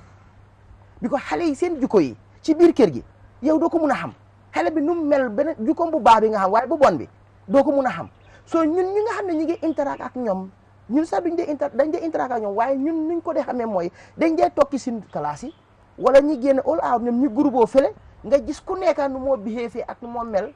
su causé problème nga oo waajur bi nga wax ko ne lii ak lii ak lii so da ngaa gis ne ñun ñoo xam gars yi moo tax ñun ñu ma dee génne every time pour wax gars yi di dégga gis nga ci interhouse period bu génn nii stadium bi dañ ko close LK lañ doon amee interhouse school bu dem school yi ko bugg yëpp bu dem ah nga ne da nga def sa inter house boy si dañ ko dee yaa dañ dee attaque school bi attaque everybody di jël seen alal kii noonu man maa ko stop because what I did is dama binda letter dama ko binda taguma kenn man maa toog in my office and wrote a very lengthy letter to National Human Rights Commission ma binda ko ba pare ma sisi ko ma carbon copy ko to the IGP ma carbon copy ko to my permanent office of the permanent secretary ba pare ma carbon copy ko to the committee National Assembly understand ma binda na yónnee naa ko fu bari National Human Rights Commission ñu call ma ñu ne ma tamit inform leen the IGP ma ne leen ne is the right of the students wala school bi su fekkee am nañ public gatherings like that we need security there we don't have to be sometimes writing too much. It's good to inform the police. Why police, if we this public gathering, it's one of their roles to make sure that life and property is secure. So ñun tamit school we are part of the community. Duñ mun di génn di am seen ay interhouse ak yooyu boys from anywhere or nowhere di attack di jël xale yi wala di attack teachers yi. So why immediately National Human Rights Commission ñu jokkoo ak IGP man ma wax leen nag suma bési nangam laay def suma interhouse. So leen ma mënut a secure. I'll find ways and means with my students to secure ourselves, and that could be detrimental. It could be a national threat. It will be a threat to national security. Because suma xamee suma ngeen ma attack dinaa suma xale ne nañ leen ku nekk nañ def dara sin poste te loolu nag is not correct for a country. waaye yàlla def ndeysaan ñoom tamit ñi déglu man bi ma am suma interhouse bi dama am more than 50 something security ñoom tam ñu respond very nice biir paak bi yëpp security la. Outside the surround yëpp ñu secure ko lu maa ne it was crime free ba pare up to the end of the period yeneen schools yëpp after amuñ benn problème so these are some of the things yu nga xam ne jéego yoo xam ne dama ko dee def dama dee communiquer tamit yeneen school administrators wax leen ne buñ leen toog rek it's not about only inside the office it's a compound the school is a compound let us go all out pour gis na nii it's not about fight, it's not about whatever. Why let's find out problems and report it. Because how report rek lañ bañ. Man so demee suma office mu ngi first step ak back. Waaw. Suma permanent secretary du bëgg a dégg loolu. Mu ngi first step ak back because man suma la tap dama téye sa bag bi denc ko na la demal nga oo sa parents yi. Suma toogee one day gisuma sa parents ma dem sa profile sa file bi ma call sa parents yi mu ñëw. ma wala ne sa doom bi lii ak lii la def these are things yoo xam ne mën nañ ko def pour réguler xale yi seen problème bi waaye tamit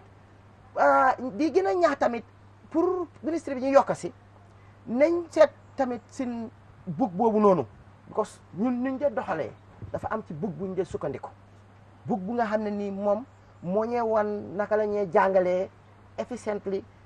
fairly and also very safely understand muy book boo xam ne da mën nañ ko ooyee sa rules mooy lan policy bi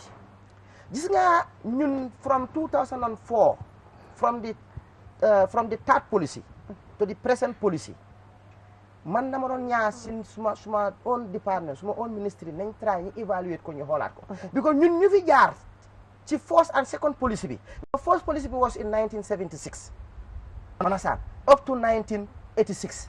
boobu moo doon first education policy bi second education policy bi dafa jom 1986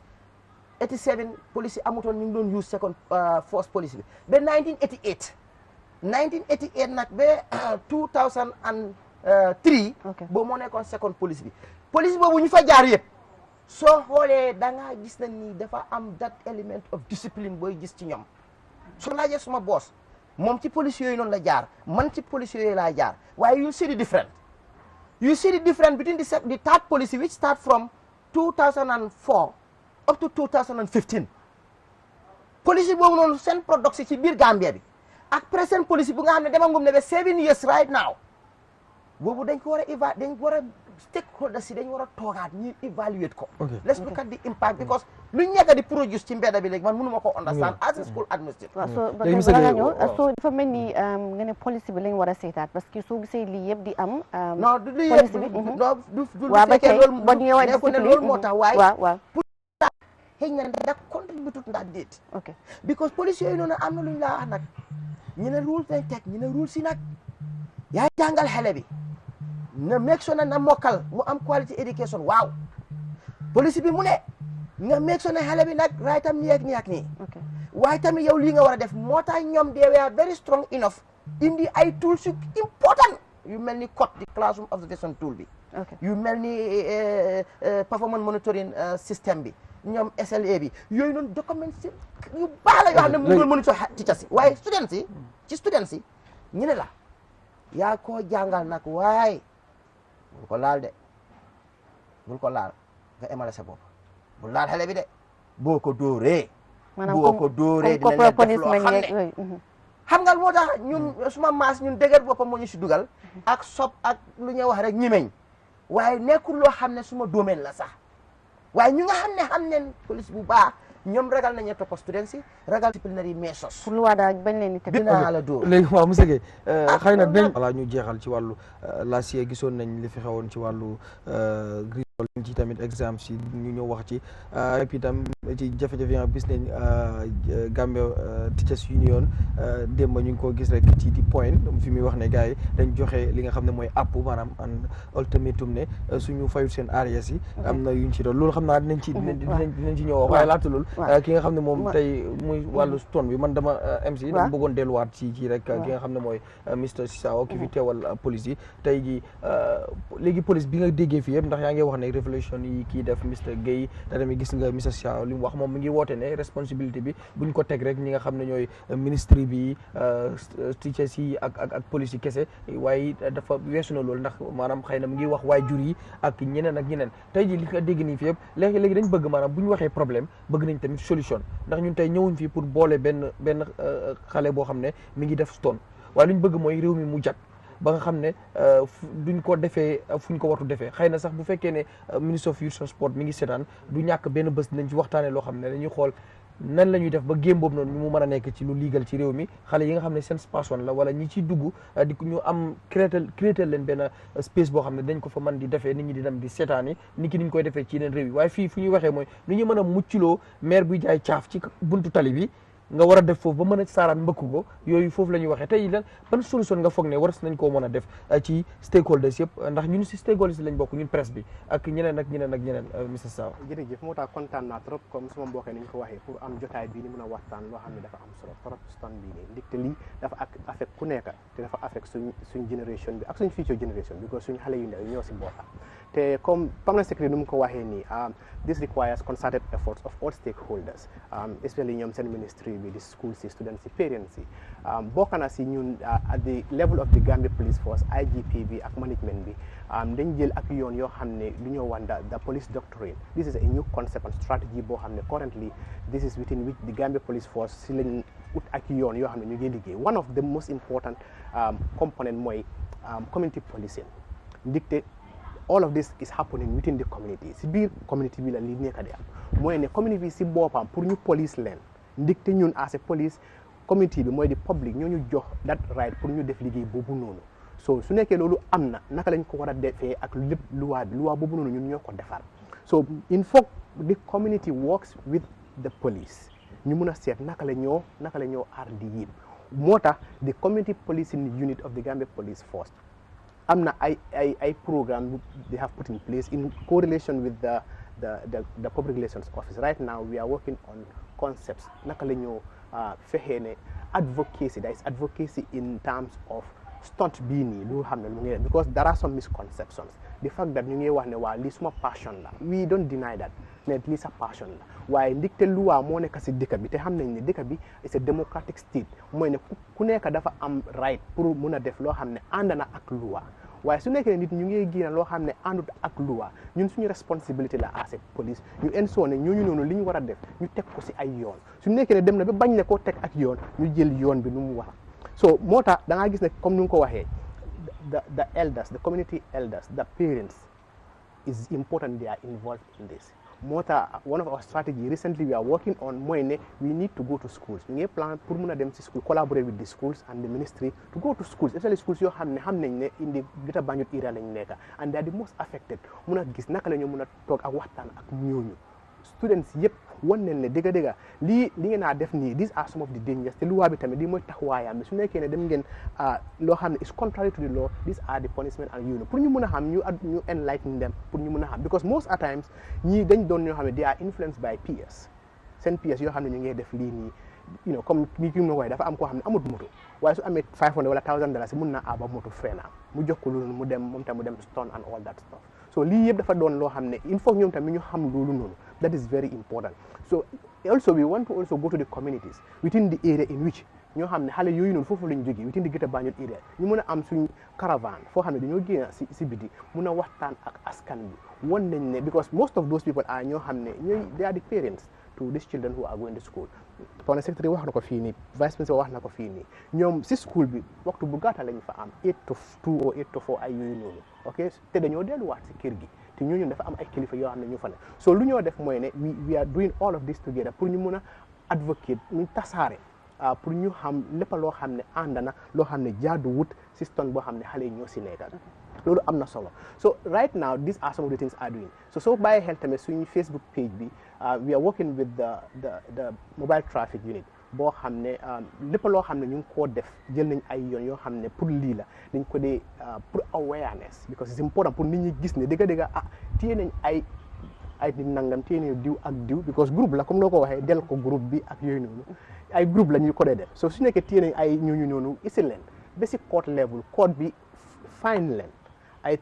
$10,000 to $20,000 au ko fayu dañ laa you go to mine for you be prison for 1 year ak yooyu noonu su nekkee gis nañ examples yooyu noonu ñu ngi tasaaro comme ak yéen li ngeen a def nii you've given us the opportunity lii dafa doon loo xam ne si suñu plan leen nekkal the fact that jox ngeen ñu bi platform to come and be able to expose that to be able to communicate ak mbooloo mi si topic boo xam ne am na solo si topic boo xam ne dafa doon loo xam ne right now it's one of the biggest headache of the Gambia police force because it's the youth and te pour ñu aar youth bi because youth bi du moom kese su youth bi demee ba toolu foo xam ne moom yaaxu na rek the future generation bi daf ko affect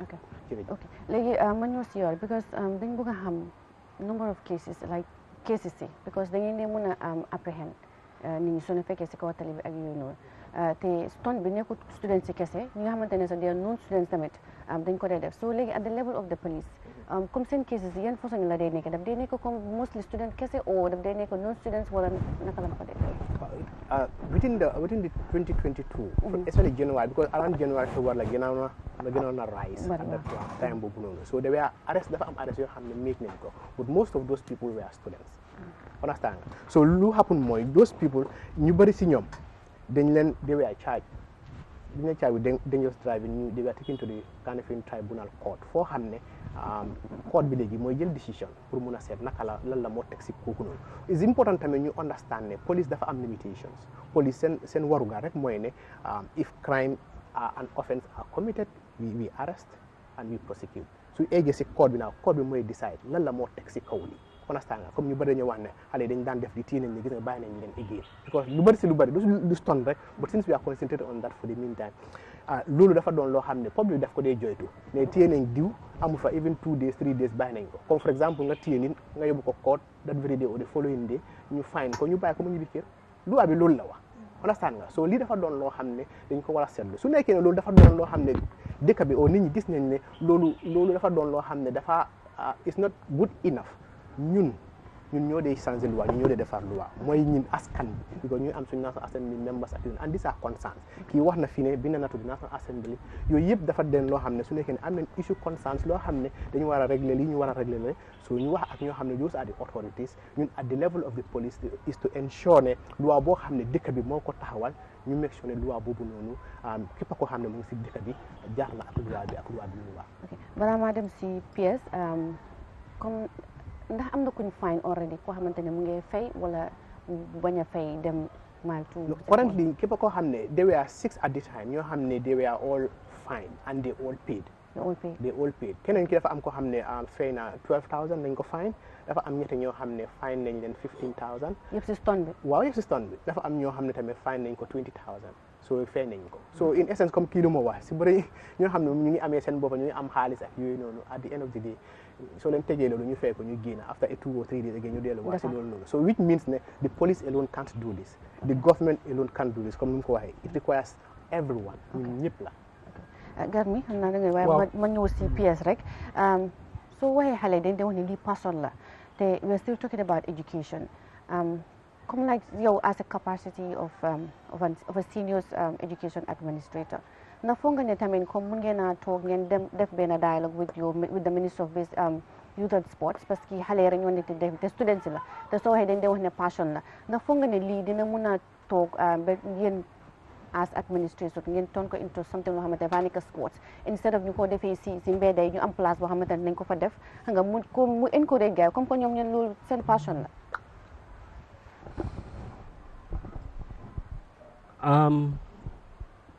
xam nga wax nga lu am solo ndax if it's stunt ndax mën nañ koo def sport recognize sport or not waaye tamit fa naa li ma ci xalaat mooy soo xoolee dangers around it nga xool ndax dëkk bi prepare na ndax we are in state of preparation pour mun a recognize loolu as a sport fa naa loolu dafa nekk loo xam ne dafa am solo because soo xoolee ni nga koo defee ak ni fa nit ñi dee nekkee dafa nekk loo xam ne dafa garaaw dafa pour ministre bi jóg ne waa nañ support mu defa nekk sport il faut ñu gis ne sécurité dina fa nekk te nañ gis ne tamit loraange du ci am so for now man as an individual gisaaguma loolu ci sport bi gisaaguma designated place boo xam ne we could identify ne xale yi jël moto dem di round yeneen xale yi nekk fa because su naree nekk sport foog yooyu ñu jël jéego yooyu yëpp ñu xool ñu fexe ne yooyu du isi loraange si xale yu ko def kuy dawal sax ak ki ko seetaan te gisaaguma loolu te foog naa daal am na yeneen priorities yoo xam ne mën nañ ko senta woon an daan xale bu dugga ci moto di dawal ci biir nit ñi. ok monsieur Sow wax nga ko maanaam stunt ndax boo xoolee lii monsieur Sow ba lay wax di ki nga xam ne mu ngi jógee ci police nekk press officer foofu tey wax na ne ñu ci faynagum ñëpp wala ñu ci jàppagum ñëpp ay student lañ bi nga déggee loolu yow mi nga xam ne tey permanent secretary nga ci Ministry of Basic Education nga dégg mu ne ñu ci jot a jàppagum ñëpp ñu ci ëpp wala sax ñëpp sax ay student lan la def. waaw am naa ci métit am naa ci concern tamit because li mu expose mooy disciplinary issues te dëgg la discipline to some extent ñun am nañ ci loxo waaye ba léegi naa delluwaat ci li ma wax discipline is beyond school daf see play rôle am waaye community bi daf see play rôle am te comme li ma ko waxee ñun am nañ ay policies waaye policies tamit they speaks to the national laws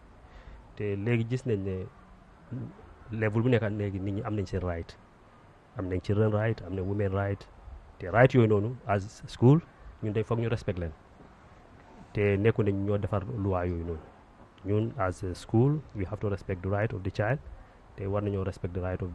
the woman and every human right aspect school bi sooy defar any policy bi warta dem against those rights so xale bi am na right so ñun suñoo design suñu discipline approaches foog ñu bring that into context so loolu tamit dafa nekk loo xam ne ñun ñuy defal xale yi ñu jagar xale yi tamit dañ si dee bàyyi xel waaw. ok solution bi léegi lan la war a nekk ndax wax nañ problème res nañ problème bi wala concern mooy stunt gis nañ ne mi ngi tàmbalee bari students yi ñu ngi ci bokk gis nañ ci léeg-léeg sax ay ak incident yu bari yu ci happen waaye xam naa fu ñu waxee jafe-jafe wax tawat war nañoo wax tamit saafara te saafara bu ñu koy wax xëy na lan ngeen teg ci taabal ji nga gis ne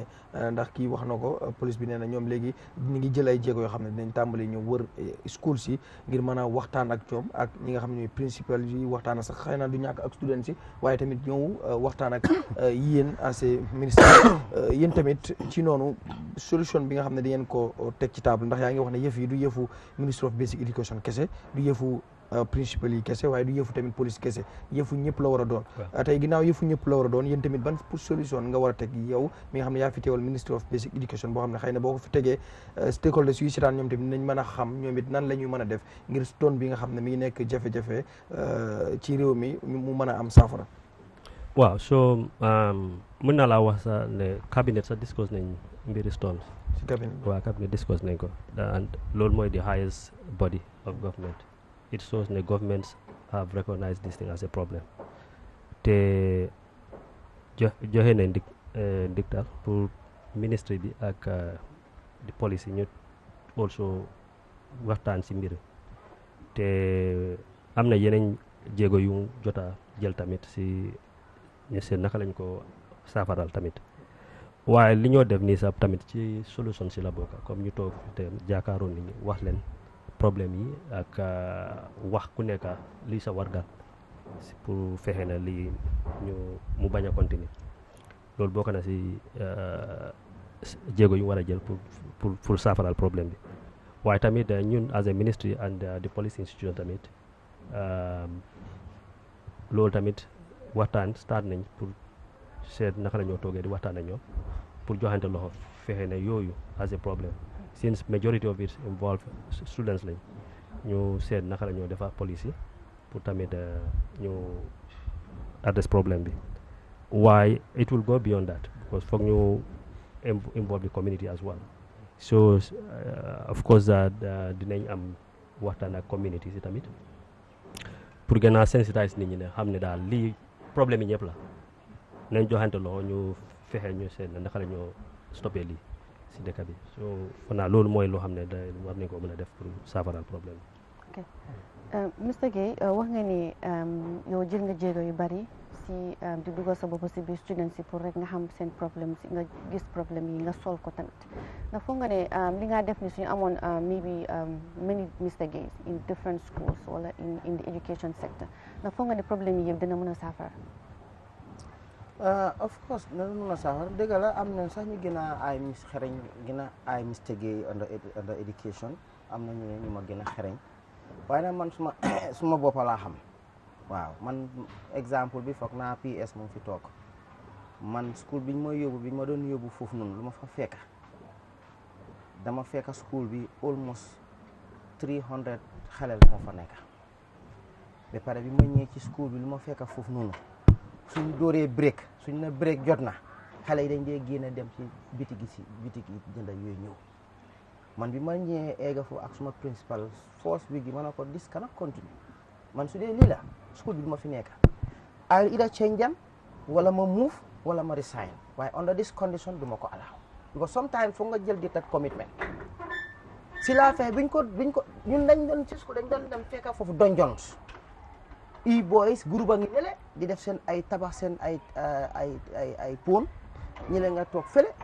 bi ma ñëwee ay went to those dungeons ma toog ak ñoom waxtaan ak ñoom wan leen ne fii nag ñun dañu fi poos waaye seen rakka yi ñoo fi nekk te nag luy xew mooy ñun liggéey rek lañ fi am de seen rakka yi jàng na oo war ñun dañuy réussir seen salaires yéen loolu naa def ni yéen a ngeen di stop school bi ma bëggoon nag ngeen seet naka ngeen def pour ngeen transfert bi ma waxee loolu fa di first time ma waxtaan ak ñoom am booy yeneen booy ci buubi bro ñun da yaaga fii de gay moo dafaa jafe nag ma ne waaw non dafaa jafe waaye suñ traye mun nañu secure mun nañu jàppale seen xale yi waxtaan am very nice ma génne suma $500 ma may leen sax after sa xam nga yow yaa very happy ma def ko 1-2 ma dispasse leen ma génne leen foofu yëpp ñu transfert génne foofu totally ñu nga xam ne nii nag students leen si biir school bi loolu tamit man dama jël that bold step mooy ne sometimes léegi-léeg dafa am foo xam ne nii PS mu ngi toog waaye man léegi-léeg nag dama laaxu def naka su dul noonu ak xale yi waaw foog nga jël strong rules yoo xam ne tamit da nga koy def si sa school kuy ñëw register nga won kilifa bi na ko ma ne sa doom bi nag da nga koy ñëw register waaw su fekkee dafa ànd ak yar ñun dee nañ ko mun a jàngal te su soobee yàlla dina am jàngal bu correct waaye su fekkee àndut ak yar dañ koy yar ñu jàngal ko su fekkee nag bëgguloo ñu yar ko jàngal ko kon bul sign suñu loi bi ndax ñun suñu loi bi li lee fa nekk soo ko signé man sa xale bi damaa jëflante yow si loolu one exemple ma jox la ko man suma school soo ñaayee fence bi da ngaa indi doo ñëwaat ci school bi te indi gaaduwuloo sa saako ciment ànd ak moom yes te saako ciment yooyu dama ko dajale ba am na lu ma tabaxal ci biir school bi xale yaa ko moom school bi ñoo ko moom onasan phone mobile phone doo ko dugg ak school non soo ko fa indee naa ko 6 ba pare di nga fay $300 because mu ngi ci suma loi bi ba pare parents yi laa bokk ak ñoom ñu defar loi yooyu ak ñoom xale yi kon ku ñëw bugg a xata sarta yaa loi yooyu waaye def naka su noonu dañuy teg loi yi sa kaw and they all know it te moo la def wane ne gis nga as a school administrator waruñ laa ragal too much waaye war ngaa nekk ko strong guy koo xam ne soo taxawee ñëpp xam ne ni wax nga suma school ñaanuñ ko yàlla waaye su doon taaka sax ñu ne mistake yi ñoo ne ba taxaw si tigi school bi naa ko réglé within a short period because dama def loi yoo xam ne dama ko respect te gis na ni da nga koy toppa soo ko mënut a toppa you can come I can give you free transfer comme nu ñu defal football si rek léegi-léegi ñu defal la free transfer amul lifin jox la free transfer you go your way waaye suma school yow bëgguloo jàng ba pare nga ne kenn du jàng loolu man ci suma loi boobu noonu that's it so dama oot suma mbokki koo xam ne ni school administrateur nga xale yi ñoo leen jur ñun teacher waaye jur la waaye neexul benn neexul tamit waaye xale yi dañ leen jur ba pare ragal leen loolu mooy di réalité xale yi ci seen biir kër yi sax yaay dafa wax baay dafa wax sax nga tëb nga na teg loolu ñu meñ a wax nga dem ci yeneen school yoo xam ne nii xale yi da ngaa gis xale yi laa la wax ni du dugga man maa toog ma dem ci benn school boo xam ne nii ci buntu school bi xale yi ñu ne xale bi mu ne dafa complete lifinam bi joinam bi can you just imagine maa ngi I saw the teachers around that end man bi ma duggee foofu noonu man I was surprised ma ne ceene waaye yéen just look at this ñu ne ma wala yi da nga wax ba pare ñu attaque la fi wala ñu indi la problème ma ne so this is how you operate na ma ne man su ma nekkoon PS I'll make sure that I close this school waaye xëy na PS yëgut ko but I cannot understand those things man suma fen si school amul kenn kuy jógee ci beneen school yow nga sol uniforme ba pare na da ngaa ñëw bisit suma xelal ci suma school hey soo buggee bisit suma xelal demal nga bisit ko ci kiram but not in my school is not an idling center ba pare suma pega fence bi is not an idling center ñu nekk Kanifing school su nekk area boobu yëpp ñoom xam nañ ne school yi mistake yi doo fa dem taxawaalu si buntu school am bi wala area fence am bi dama laa génne su fekkee génn la fa ma dem police Kanifing police ñu ngi maa dégga almost every week naa fa dem soo jógee ci beneen school ñëw di idle suma foofu noonu naa la ma dem dellu sa school soo delluwul ma dem police ñëw jël la nga ma ne kii dafa bëgg a yaaxa suma xale because fii da bëgg a def suma idling center te du ma ko nangu school kër la yeneen kër yi tamit suñ fa bëggee ñëw di fa def yooyu noonu ay ston ak yooyu noonu borom kër yooyu let them take that bold step jóg dem jëli police wala ne fii suma seen area la kenn du fi defee lii ay suñ ko defoo rek yéen rek la gaam jaajëf mbokk yi comme ni ngeen ko doon waxee tey topic bi nga xam ne moo doon breakfast show moo nekkoon stone waxtaan ci andi fii ki nga xam ne mooy permanent secretary ci banqaasi nguur gi yor njàng mu digg dóomi mi di Mr Ibrahima Sissaho amoon fi tamit koo xam ne moo teewal police yi fii di ki nga xam ne mooy Modou Moussa Sissaho am fi tamit ki nga xam ne mooy Mr Majabu Gueye di vice principal bu Kanifing East waxtaan bi nag moo doon stone waaye du ñàkk nag ginnaaw am nañ fi permanent secretary ñu am luñ ci ñambaas balaa ñuy rek daal di tëj ndax 5 minutes rek lañ dese waaw su ko defee rek permanent secretary xëy na du ñàkk Mr Gueye moom tamit am lum ci laal mooy xaw ma ndax gis nga ko muy point démb si seen headline si am na benn bu ñuy wax ñi nga xam ne ñooy Gambian Teachers Union ñu ngi wax ne bu fekkee government bi fayu leen seen areas yi dañ leen jox ultimatum maanaam app bu ñu leen fayul seen areas yi dañ delluwaat buum sa mboy ga te it gis nañ daaw strike bi fi amoon mooy teachers yi biñ banqué seen yoxoo amoon na lu mu xawoon a indi gàllankoor ba rek yokkoon nañ sax li nga xam ne déet bi ñu waroon def exams yi ajoon nañ ko te gis nañ tamit jeexital bu mu amoon ren ji ndax gis nga news boobu fekkee gisuloo ko tamit areas yi yéen ak waa Gambia Teachers Union problème bi ndax mënutu solve benn yoon boo xam ne ñu génn ci ndax always victims yi dafay nekk students yi tamit maanaam tey buñ strike students ñu dem jàngi buñ jàngiwul time bu bari dinañ ñàkk te lu bari si li rawatina ñi nga xam ne dañu war a def exams ñu si mel ni grade 9 wala grade 12. waaw pour leeral foofu di Gambia Teachers Union nekkuñ ne dañoo laajte xaalis pour mu dem ci ñoom. ñoom li ñoo wax mooy li ñoo ooyee school improvement grant xam nga education in Gambia léegi is free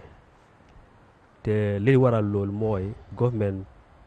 weer bu nekk wala periodically ñoom dañ lay yónnee xaalis bu dem si Ministry of Basic and Secondary Education so ministry bi daf day jël xaalis boobu yóbbu ko si school si xaalis yooyu la gars yi day jëfandikoo pour ni ñoo opérer school si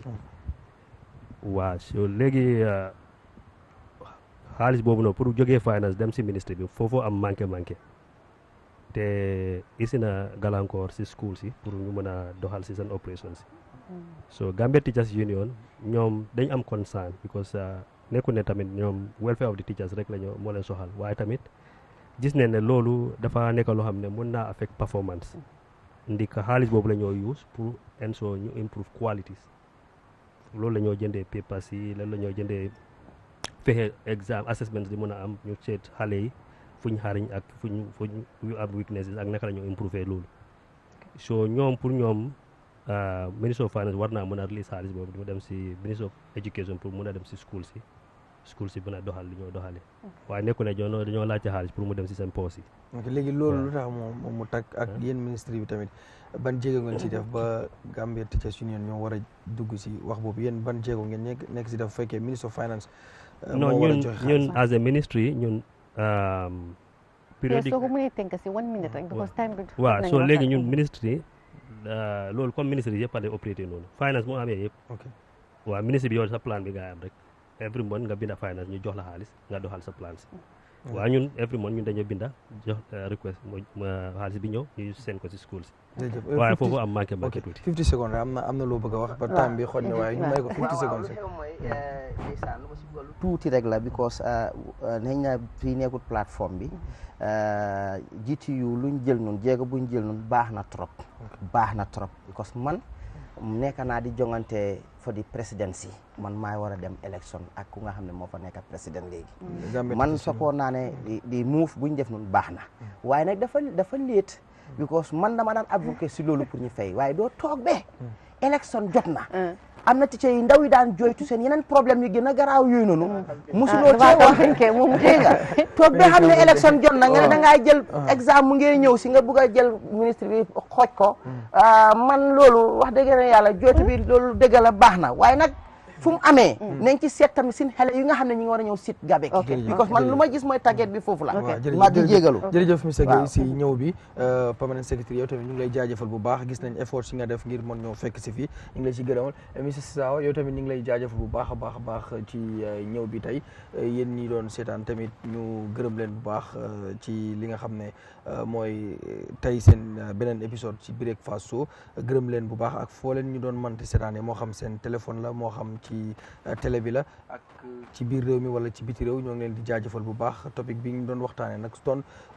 lu tax ñu ko wax mooy réew mi jàkk ndax Eyeafrica TV mooy bëtu askan wi di noppi askan wi Mariama Thiam lépp loo xam ne dafay soxal askan wi dañ koy waxtaanee xam naa si sama wàllu bopp dig leen daje gaaw ba li ñëw bu ci yàlla àndee Mariama. Okay, thank you so much, Garmi, and thank you to our guests who were here to talk about the topic of discussion, which was fun. And I hope you guys have learned a lot from our different speakers here who were here today. So we're giving you another edition of the Breakfast Show next week Saturday. Join us for another interesting topic of national discussion, all in the interest of the Gambia, all in the safety of the Gambia. Bye bye from me, and do have a wonderful weekend.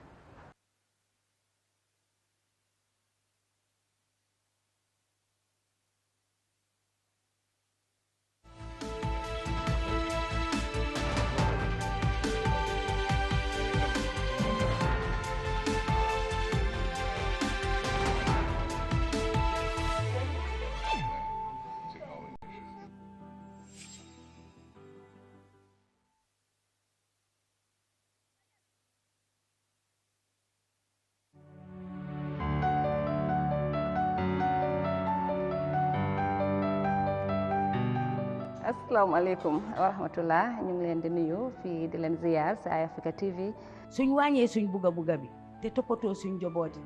changes dina am. ndax xale bu